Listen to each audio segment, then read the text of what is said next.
Jimmy on the beat, boy.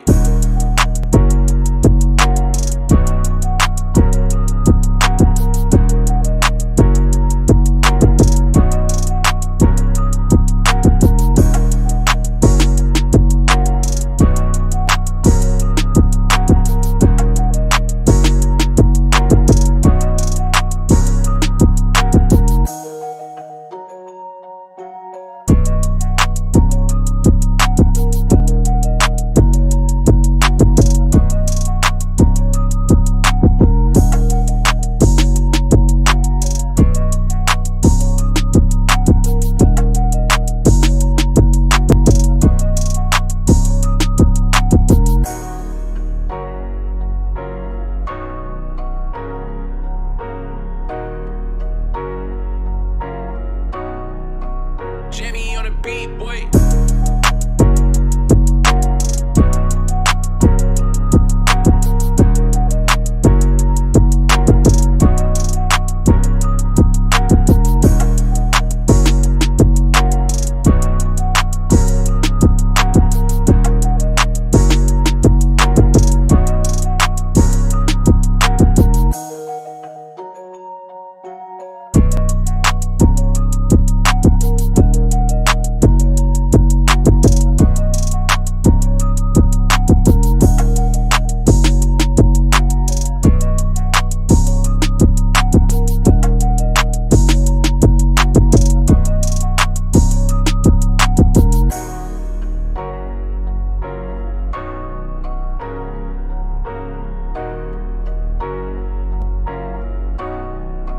Jimmy on the beat, boy.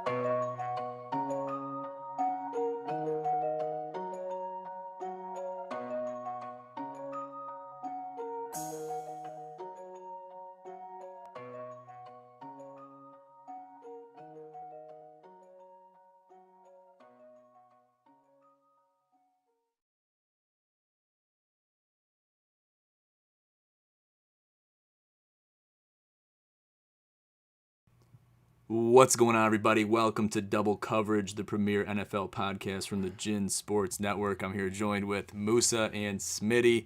Got a treat. We got Smitty in person. But Musa, how we doing today, man? Pretty good. Woke up from my nap to some unexpected snow, so a little upset about that. Yeah, she's coming down out there. Lots of it. Yeah, I think a lot more is coming Finally. too. You know, it's a classic Michigan winter. It's shaping up to possibly have a white Christmas. I think a lot of people out there want that. So we'll see. Michigan weather is crazy, as everyone that lives here knows, but we'll have to see. Got a great show in store for everybody today. Looking forward to talking some NFL, getting down to the nitty-gritty here, talking about playoff pictures, playoff potential teams, things of that nature. I'm excited to do it, and let's get right into it. First off, we're going to tease the Lions.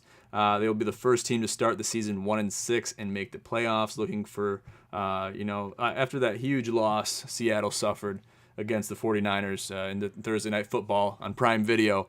It really opens up the opportunity window for the Lions to make it. And if they can defy the odds and make it to the playoffs, even as a wild card or even as, a team that didn't expect to make it, but because Constellation or teams that lost, they make it, then that's going to be a success story in and of itself.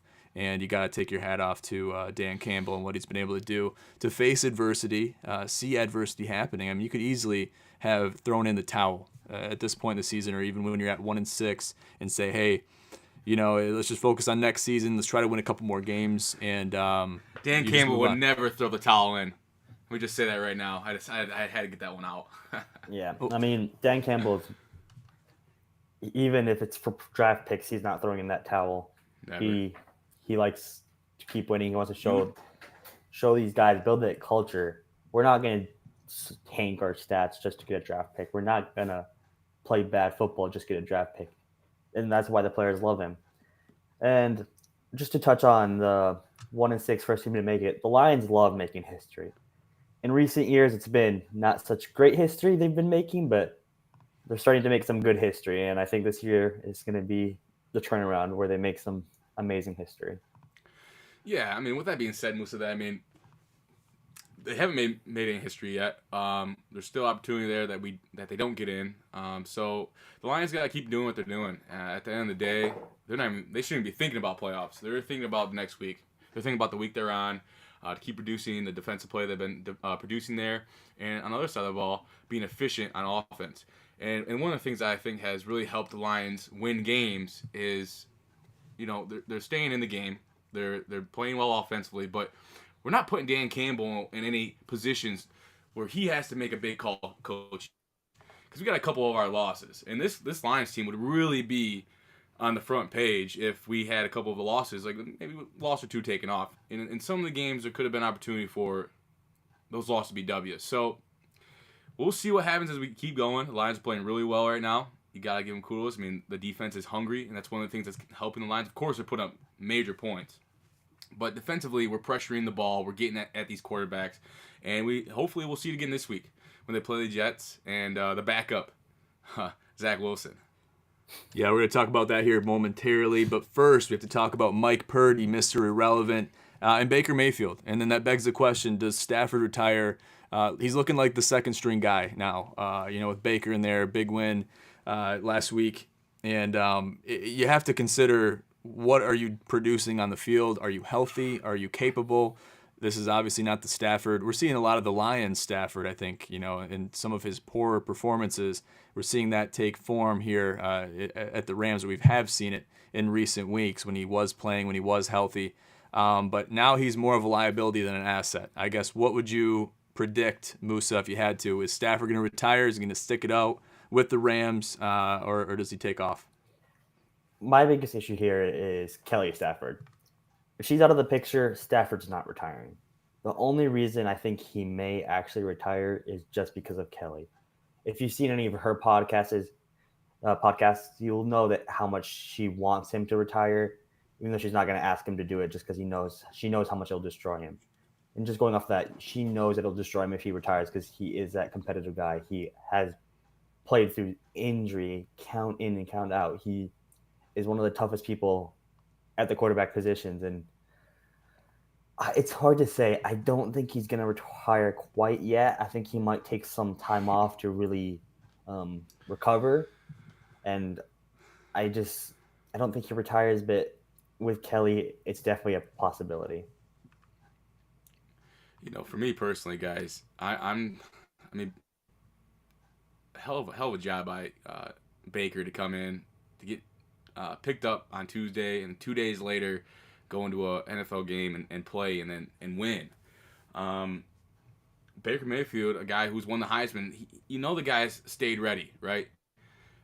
Great spot for him with a tremendous coach in Sean McVay, who was literally, they showed videos of Sean.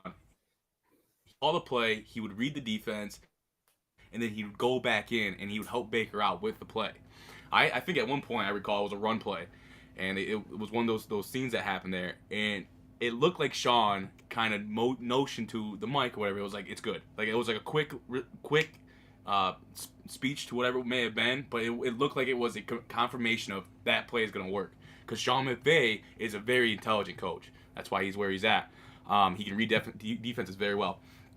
But this question of retiring and will Stafford retire there, look, Baker played one game. That's it.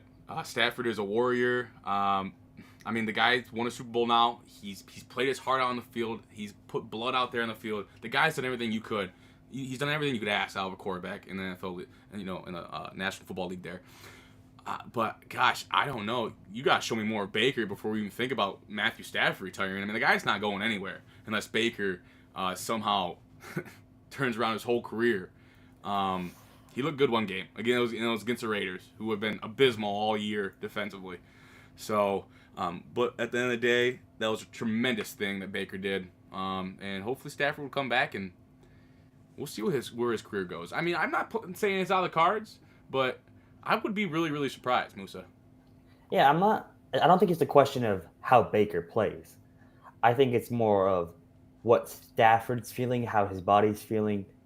And I honestly wouldn't be surprised if he did retire for a year. I think he'll be back in a year time. Yeah, I another one I that's don't think he's gonna stay retired.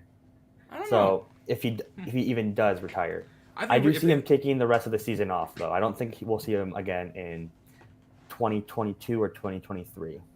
What was his recent injury? It's it was neck concussion, and right? spine right now. Okay. So pretty serious stuff. So Yeah, that's true.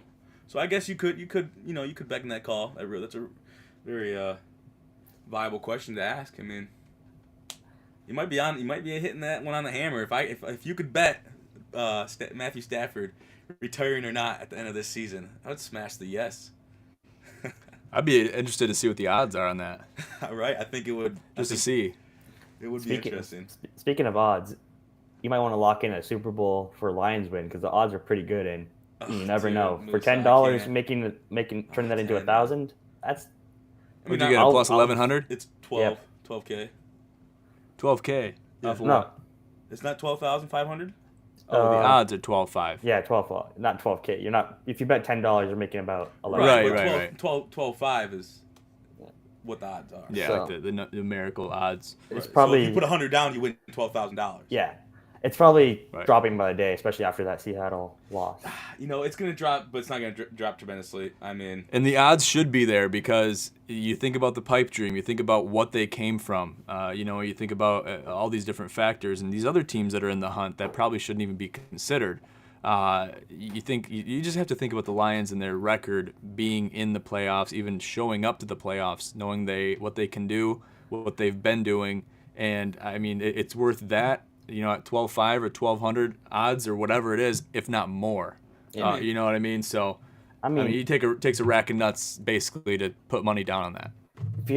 if you had some money to lose, I do like that bet because even last year you saw the Bengals come out of nowhere and play out of their mind. And this Lions team, yes, they've had some close games. They're 6-7, but a lot of those games were very winnable for them.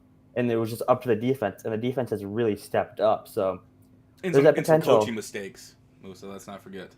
There is coaching mistakes, and they fired their defensive back coach, and These are head coaching mistakes. Defensively, yes, okay, maybe. But the couple of losses that the Lions got, I'm telling you right now, Dan Campbell did not do us any justice and win that game. No. we'd have to go back and get some video evidence for it. But the Lions, there was a lot of mistakes from everyone.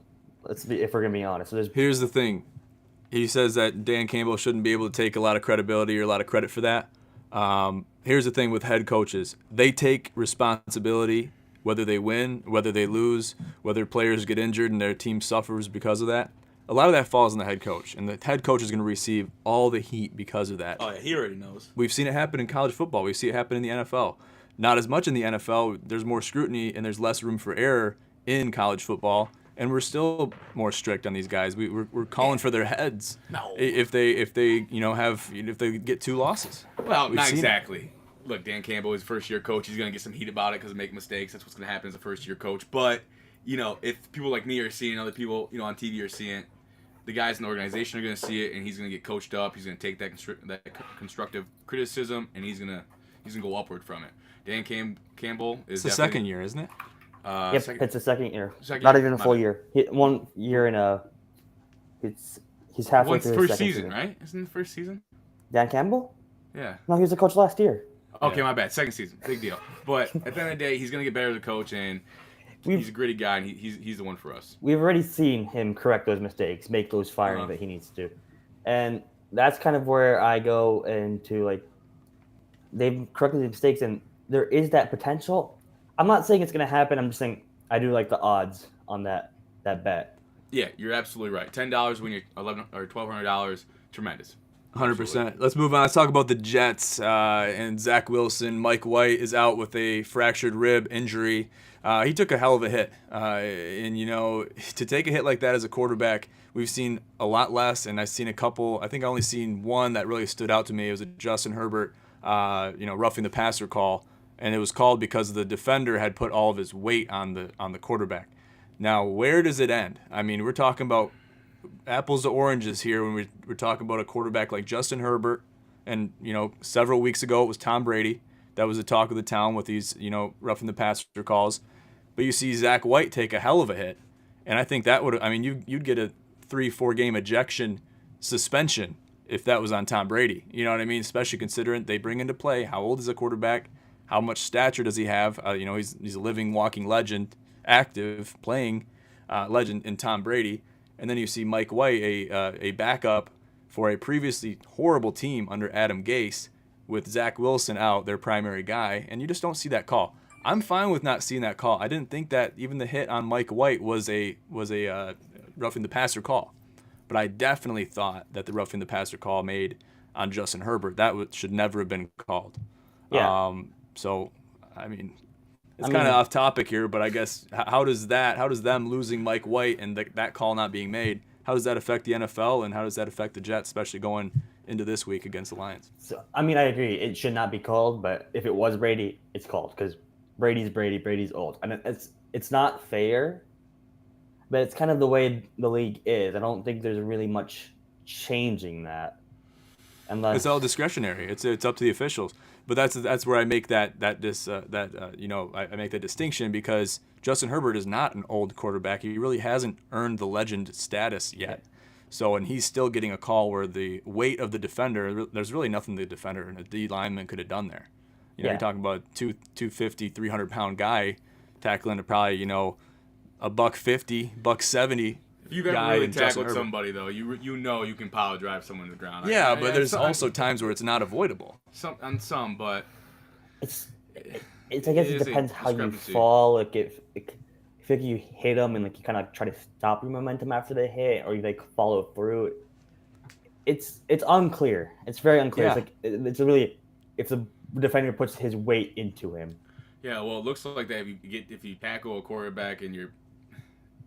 If you tackle, it looks like that. If you bring them down, you got to roll off that guy before you can get him down to the ground. Oh, you got to roll off him before you even get to the ground. And you're going. It's like you need to press the brakes right before you hit him. I don't know.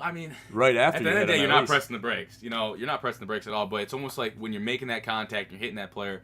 You almost got to get a little more agile and hit them. Get your force in there. And obviously, in the scenarios where you might not be able to do anything, you're wrapping a guy up, you're going to the force. There's nothing you can do. And at that point, if it's getting called, then everyone's seeing it's a bullshit call and it shouldn't be in the game. There are some that I would agree with. When you got a guy, he's getting tackled, and you just lay it in him. That stuff we don't need. We don't need linemen out there trying to murder the quarterbacks and break some ribs to knock them out. We want the best players out there, so we got to protect the quarterbacks. I get it, but. The call's needed. At the same time, though, it's got to be better reviewed, and it's one of those things where it's got to be quick up in the booth. If it's something that's a little questionable, let's get it reviewed. If it's not a call, get it done. Get it out of there. We got time. We got time in the NFL. We got money out there, okay? Take the time you need to get the call right. Yeah, they need exact rules, and they need to follow it for every single player.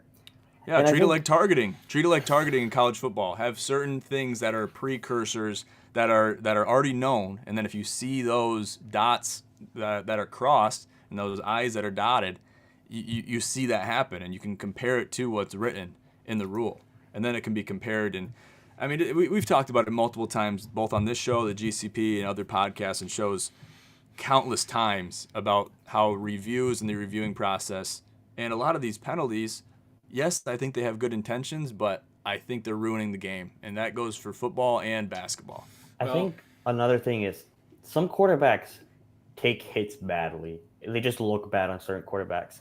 You hit Kyler Murray, he's a tiny dude. It's going to look horrible. You hit Tom Brady, he's an old guy. It's not going to look very pretty. You hit a younger guy, it's not going to look as bad. So sometimes that's also a factor. Some hits look worse than they are just because of a person's age or their size or things like that. That is a good point. Well, there are some calls that we're seeing in the college level and the NFL level that can really change the outcome of a game.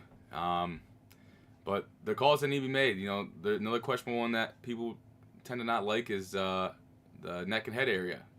Leading with the crown. Those are some close calls at times. But what I've seen in the recent weeks, especially in the NFL, I've seen a lot of good reviewing of those calls. At least with the targeting play, it's getting reviewed. When it comes to roughing the passer, it's just something that's not getting reviewed. Where it's just like, we got to have refs that aren't just on the field, because the point of view in the game is so important. Me and John just started officiating basketball games, and the view you get from the stands is way different than the view you get in the floor. The view you get on the side, it's just there's different views and angles. So when it comes to the NFL and these players are making millions of dollars, we got people going to games paying hundreds of dollars to go to these games. People are diehard fans. You got to get the major calls right. There's no reason why people up in the booth can't signal down and say, hey, wait a minute, that might have been incorrect. I've also seen plays where the offensive player will be going down with his head, and then a defender will come in and hit him, and it'll be helmet to helmet, and the defender will get penalized for it, even though it was like there was nowhere he could hit. Mm-hmm. The offensive player kind of lunged forward, and some of those aren't called. And well, I'll tell you, Musa, I actually just saw one like that today. It was in that college game, Ohio Miami versus UAB. The quarterback he slid, but his head was going down, and the guy kind of hit him in the side of the head there, neck and shoulder, and they called it off. They called targeting on the field though, and then they went to the review booth and they overturned the call. Yeah, and I think that needs to be anything that's questionable with that needs to just be reviewed by. I mean, it should go to New York. Make it the same process for roughing the passer. I think that's a great idea. Yeah, I like that. I mean, I think that's an easy change that the league can make. The NFLPA, the Players Association, they can make that call and say, hey, we're gonna make this adjustment to this specific call and these specific circumstances. With it should be across the board. There should be no because it's Brady. Oh yeah, we're gonna call that, and people aren't really gonna raise too many eyebrows because it's Brady. Yeah. But then you see a backup quarterback and Mike White get just smeared. And there's injury. I wish we had video of that tackle, because I thought I remember seeing it. And it looked like it was pretty close where the ball was getting released at the same time. I mean, it was a clean hit. It was a clean hit, but also the call is about like how much time has that ball been out of the quarterback's hand? That's one of the things, and that's one of the rulings I believe in the call. Is there a rule that is a X amount of seconds? Well, I mean, if the guy the pass is off and you're getting power drive, like that's a late hit. No, not always though. You can get rid of the ball. I mean, as long as simultaneously. No, the ball can be released for I'd say half a second. You can get a hit if the player has its momentum into the backfield. You need enough time and you've to never seen that get called back in the day. So like, if he's throwing the ball and he's getting hit, obviously the defender can't do anything. So I think it's just. Does the defender have enough time to adjust to the ball being out? And if not, and he hits him, I don't think it's a call. But if there's maybe time, see, this is the problem though. There's nothing that's set in stone. It's way too ambiguous to the point where we're discussing discretionary means. I think it has to be something kind of like with a catch. You need 3 feet down. Like you need to have 3 steps. So like maybe if the ball's out and you take 2 steps towards the quarterback, then it's a late hit. If there's only 1 step, then it's not a late hit. Something along those lines might be beneficial. That could be. Right here, we got a comment from Facebook. What do you make of the 4-point swing the betting line did once they announced the Jets would start Zach Wilson, last year's number 2 overall pick, over Mike White? Yeah, this is good. This is current information. Musa, what do you think about this 4-point swing in the betting line? And we're gonna pull up a live betting line right now. I'm going to go back to kind of your point earlier about Zach Wilson starting in with the locker room. I think Zach Wilson has lost his locker room, and that's huge. We see it with like head coaches who lost the locker room, like Urban Meyer's last year with the Jaguars. You need the locker room behind you if you want to win games. You need them wanting to go out there and fight for you. And with the players, they loved Mike White. You've seen them wearing T-shirts that said "Let's fucking go" or Mike fucking White on their shirts, referring to Mike White and how good he's been playing. And like, let's be honest, Zach Wilson has played like dog shit this year. He has only 1,200 yards, almost 1,300 yards, 4 TDs, 5 interceptions with a QBR of 43.2. Dog shit. Like, there's nothing else to say. Zach Wilson just sucks, and the locker room is not gonna. Let's not say that, Musa, because now Zach Wilson's gonna come out on Sunday and he's gonna have a phenomenal game because you said he sucked. No. Zach Wilson's gonna be too busy distracted with Aiden's mom. Let's be honest. There you go. But so Zach Wilson has not played good this year, and I'm pretty. It's like he's probably lost his locker room with how the players have rallied behind Mike White. So I think that's one of the reasons why the betting has swung towards the Lions. And also, Quentin Williams is potentially out for this game. And that's a huge loss for this Jets defense. And that's going to allow Jared Goff to continue to tear apart defenses this year. Jared Goff, 3,350 yards, 22 TDs, 7 interceptions, and a 61.1 QBR. Top 6 in the NFL right now. Barely behind Geno Smith. So almost a top 5 QBR this year. So I think that's why the betting has swung. Yeah, I mean, you just got a backup quarterback coming in. Like you said, there's good information there about what's a questionable locker room. Quentin Williams is questionable. Corey Davis is out. The Lions are hot. So, it's Good opportunity for the Lions to get another win. Yeah, let's just look at the facts. The Jets have been hot. Nobody expected them to be. And the Lions are turning a new leaf where, we're seeing a completely different team. I've said this to multiple people over the last few weeks, leading up to their big win over the 10-2 Vikings. And we're seeing a different team. There's been a paradigm shift in Detroit. Something's happened. Something's went down in the locker room. Something has shifted in the Lions' favor. And we're seeing a different team. And if they can really continue on this momentum swing that is basically swung in their direction within the last 4 or 5 weeks, then we're going to see some good things happen, especially this weekend. And it's a tight line. It's in New York where, they're expecting crazy things to happen. They're expecting a close game in Vegas. And I would say they got the Vikings game completely wrong as far as, a spread.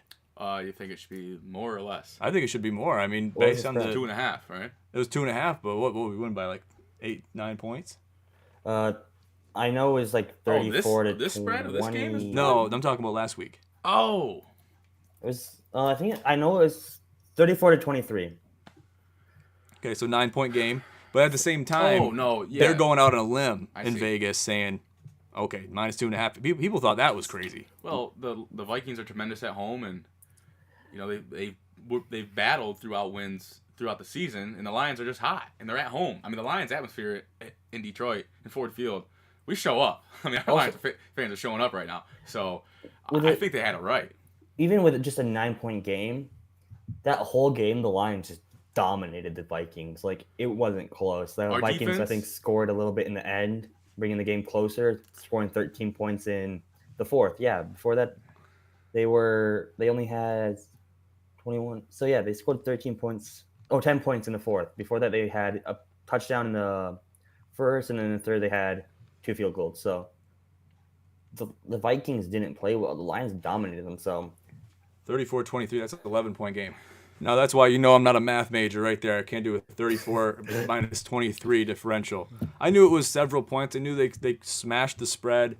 Now, is it 2 touchdowns? No, it's not. And are they even going to make it a touchdown spread in a game like that?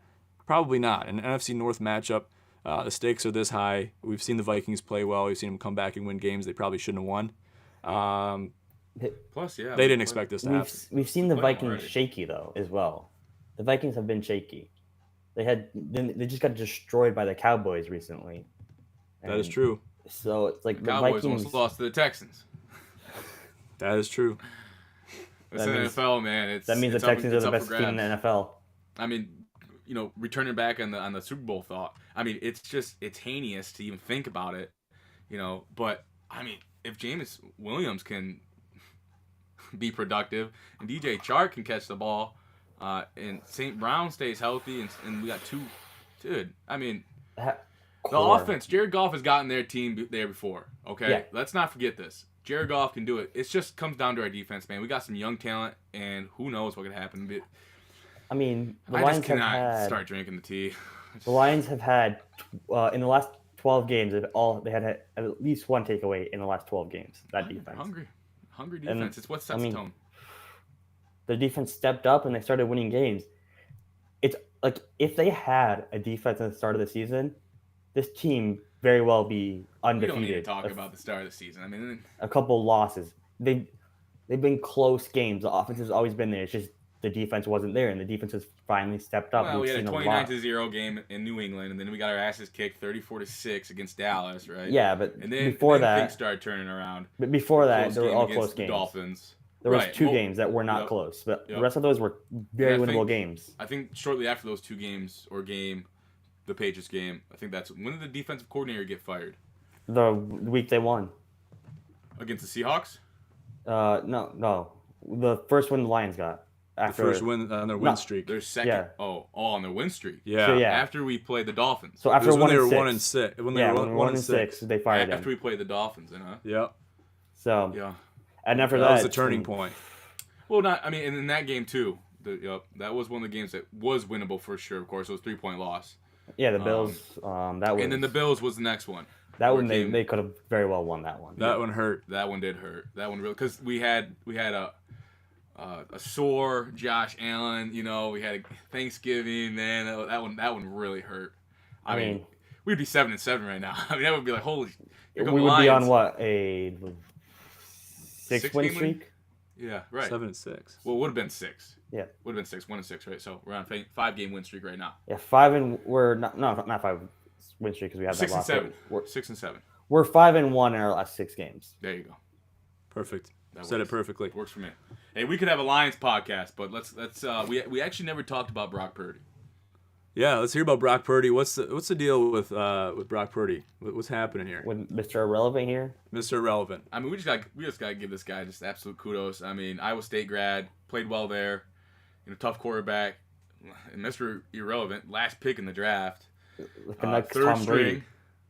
string, and now he's here. 3-game winning streak. He has weapons all around him. He's a smart kid, and once again, Kyle Shanahan, another tremendous coach in the league. I mean, we could see. I don't know, man. Talking about the Lions, we're talking about a Mr. Irrelevant potentially leading a very tough defense to the Super Bowl. And the Lions are getting past that defense. I tell you that right now. I don't know. We need to see what J-Mo does. All right, enough about the Lions. Okay, good deal, guys. Good deal. We'll wrap it up there. Musa, give me some final statements, what we're looking for going into the weekend, what we're anticipating going into playoff season, playoff contention. What do we need to see? What are you expecting to see? And what are your final thoughts? I think the Lions are, just to end on the Lions, just because of playoffs. With the loss the Seahawks just suffered, and they have not looked good in the last few games they've played, going into a very tough Chiefs game, which they probably will lose. It gives the Lions a very well opportunity to pass them in wins, in which will allow them to jump them for that playoff spot. So the loss last night they suffered was huge for the Lions, and I'll probably have a playoff bracket predictor coming out on Tuesday. Yeah, we're looking forward to that. Smitty, you got any final thoughts for the people? Well, just going off Musa's thought here about the Seahawks, just trying to check out their remaining schedule.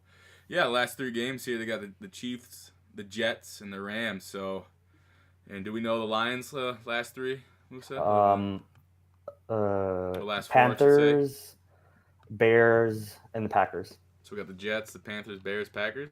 Yep. See, Musa, Jets, Panthers, Bears, Packers. Yes, sir. That's a diehard right there, folks. Yeah, I mean, look, just a tremendous season already. A lot of contenders. Seahawks still looking strong. Cowboys looking like who knows what they're going to do. Bills with the injuries. Chiefs are always to keep an eye on. Lions are emerging from the depths of hell and causing a lot of confusion. It's going to be a really good year. It's been a great year of football, so it's great to see the Lions winning. The Lions can lose out, and I'm happy. No, we want them to keep winning, man. These are winnable games for sure. I mean, Yeah. Come on now. 2 away games, and the Bears, and we got 3 of the last 4 away. So tough atmospheres, cold locations there. Bears and Packers, but hey, see what happens. Bears is at Ford Field, and I was looking at the tickets for that game, and that's outrageous. That's right, Bears. Yeah. That's outrageous. Last home game of the year, and those tickets are going for I think 200 plus now for the cheapest ones. That's worth it, man. And this year they're having it might be worth it. Yep, it's insane. It's crazy. I think, and you guys both know me, I'm not a Lions fan, and if I'm pulling for them to win out, essentially, I think it's very possible that they can do that. Then you know that they have an opportunity and that it's going to be a true Cinderella story if they do it. So we'll leave it at that, guys. Cool, good deal. Thank you for tuning in if you did. And make sure to listen to this podcast in its audio format on all streaming services for podcasts, wherever you listen to your podcasts. Follow us on Instagram at Gin Sports Network. And follow us on Twitter at Gin Pros. Follow me on Twitter at Gin Commish. And you can follow these guys on Twitter too. In the links in the description. Be sure to check all those out. And last but not least, check out our website, ginsportsnetwork.com, for all of our articles, IG posts, and everything else. Find it on there. Cool. Good deal. All right, guys, we'll leave it at that. Thank you for tuning in to Double Coverage, the premier NFL podcast of the Gin Sports Network. Until next time, I'm John Jay II. Have a great night.